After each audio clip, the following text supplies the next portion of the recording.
Hi students, this is Srinivas and you are watching KAB Television. Welcome to E-Classes.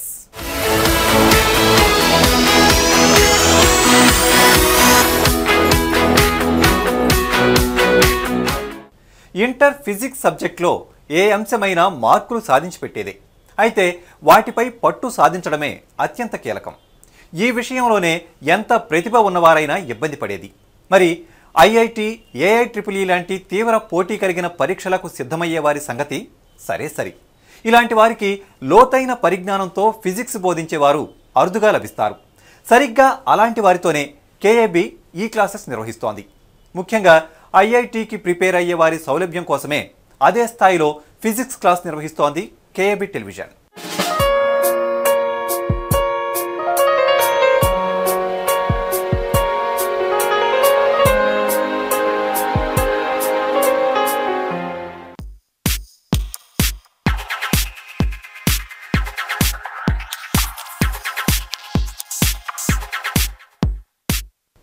IIT ఓరియంటెడ్గా సాగనున్న ఈనాటి క్లాస్ను physics బోధనలో 30 సంవత్సరాల అనుభవం గల doctor Srinivasachari గారు బోధిస్తున్నారు.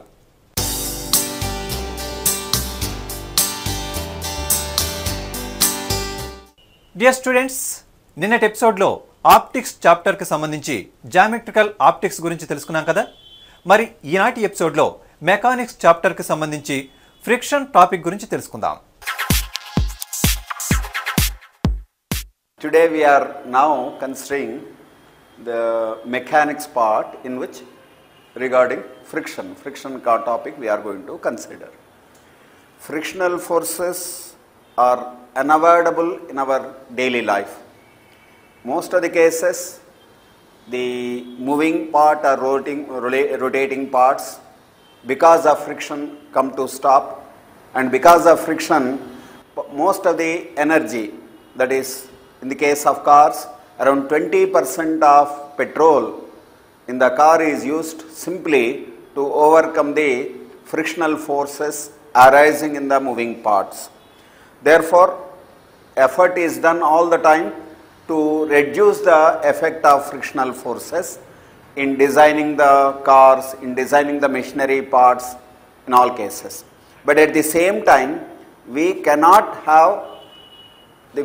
get rid of completely frictional forces, because without friction we cannot walk, we cannot ride a cycle, we cannot hold a pen, we cannot write, we cannot screw, that is screws, or we cannot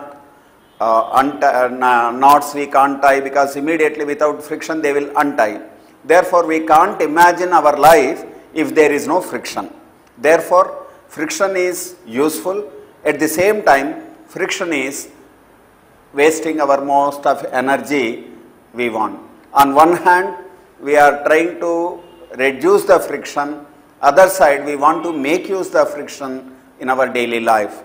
Therefore, friction is necessary evil.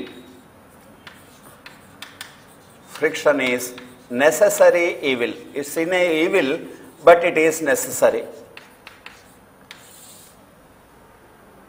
So, how to analyze frictional forces? Where do they arise? Now, here there are various kinds of frictional forces or friction arise, but in our syllabus we are going to consider friction forces existing between two solid surfaces of contact.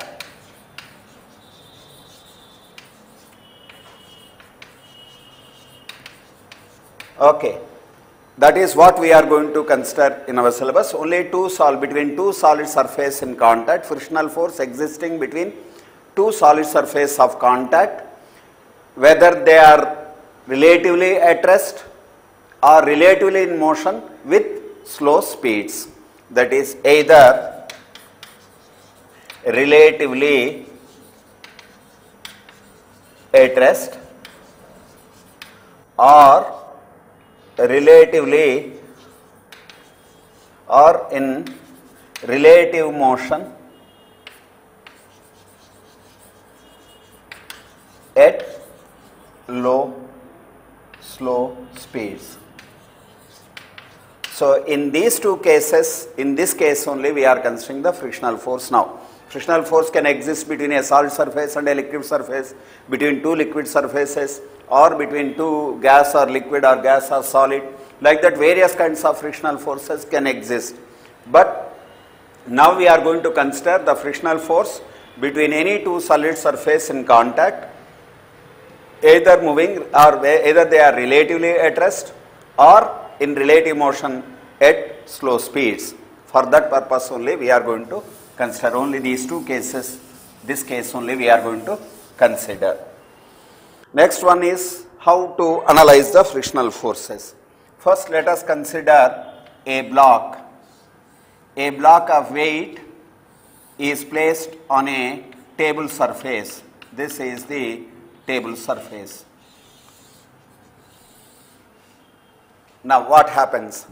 Gravitational force will pull the block downwards with a force W equal to mg, where m is the mass of the block. With this force it will pull it. Naturally, because of that force of gravity is pulling the block downwards, the block will try to move down. Therefore, it will press the horizontal surface of the table. When it is pressing the horizontal surface of the table, the molecules of the surface of the molecules of the table is made up of material where the molecules of the table material, they resist the compression, because of the pressing of the table by the block on the table, the molecules of the table resist the compression. Therefore, they oppose the pressing of the block by the pressing of the table by the block. Therefore, they react in a direction opposite to that. That is what we call it as, it is the resistance to the compression by the table due to block, and this is what we call it as normal reaction force or normal force. That is what is going to happen. So this is what is happening here. Now we will apply a horizontal force on the block, which is not sufficient to make it to move. A small amount of horizontal force we apply.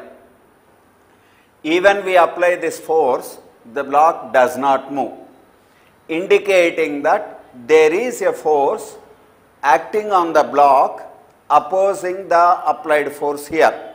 Or otherwise, according to Newton's second law, if this alone is an unbalanced force, the block has to be accelerated towards right.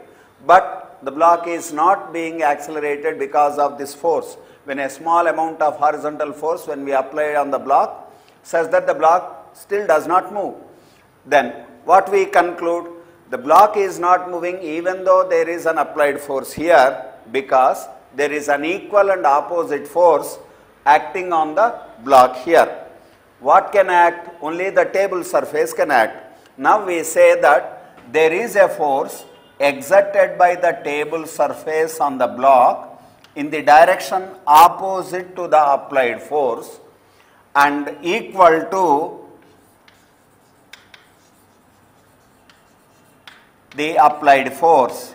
Now, since the table is not the block is not moving on the table, the frictional force now we will say is acting at the surface of contact here, which is equal to the applied force. Now, this frictional force is dependent on applied force, and this frictional force we call it as static frictional force. Why we call it as static frictional force? Because this force acting on the surfaces in contact, there is no relative motion between them. Such frictional force we call it as static frictional force. Static frictional force equal to applied force, opposite to the applied force.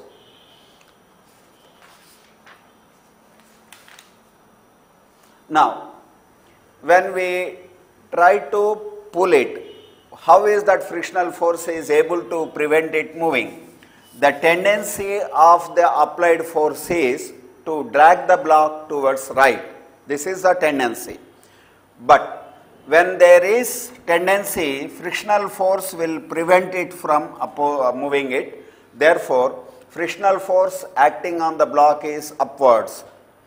Similarly, but what about the table? Table surface is now going to experience a force, same frictional force, now acts on the table surface towards right, dragging it along the block. When we apply a force on the block, frictional force will be acting on the block towards left, and whereas on the table surface,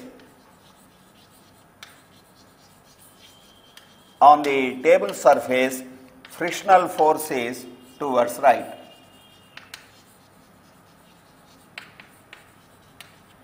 And on the block, frictional force is towards left. So therefore, frictional force on the block is acting towards left, frictional force on the table is acting towards left. This frictional force arising in the at the surface of contact, these are action-reaction forces. Frictional force acting on the block, by the table, on the table, by the block, frictional force is acting towards right. They are equal and opposite, acting on two different bodies. That is the frictional force. We expect the frictional force dependent on the surface of contact, because frictional force is acting at the contact surfaces. We expect the frictional force to be dependent on the surface area of contact. Frictional force dependent on surface area of contact, but it is observed that experimentally it is found that the frictional force existing between any two surfaces of contact is not actually dependent on real surface of contact, but it is proportional to the normal force existing between two surfaces of contact per unit area, normal force per unit area. It is found that this frictional force does not depend on